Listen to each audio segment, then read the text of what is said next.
Hi, I'm Marty Nemko.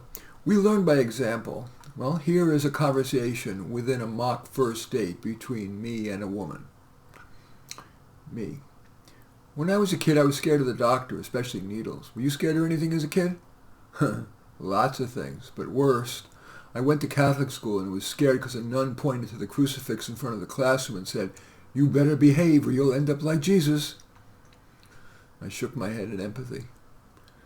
And I said, on a more positive note, was there anything you wish you had as a kid? I wish I had more friends, she says. I always wanted a Barbie house, but my parents always said it's silly and too expensive, and then you'll want me to buy all the furniture for it. I laughed and waited for her to ask a question, but she didn't, so I continued and said, how about now? Is there anything you want now? She says, I'd like a reliable car. It does feel insecure to not know if your car will start, let alone sit on the side of the road waiting for the tow truck. I would like more recognition for my work. She says, why don't you think you get it? To be honest, I have absolutely no idea. I do put my work out there. I sighed to show an appropriate but not an excessive amount of emotion.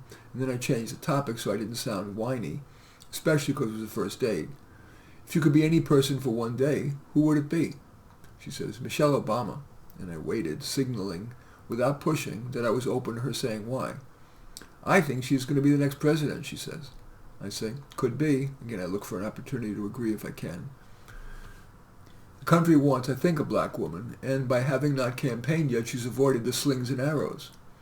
She says, and the DNC knows she has great name recognition, has avoided missteps so they could at the convention push her, and without lifting a finger, she's become the Democratic nominee, and my sense is that with media bias stronger than ever, she'll win.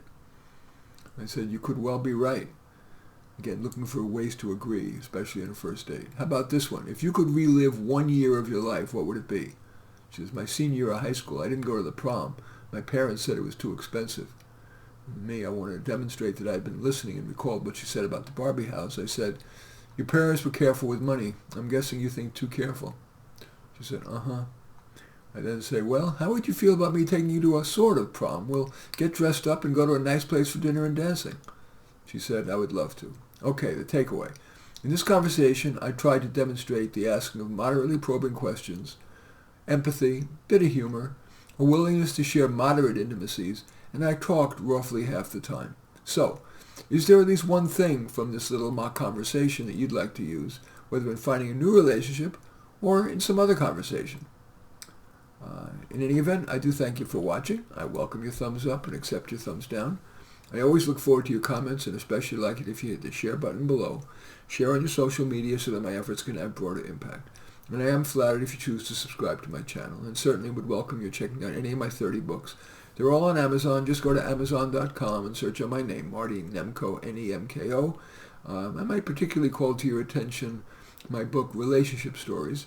But no matter what, you'll certainly find more than you can stomach there. Anyway, I do thank you for watching. I'm Marty Nemko.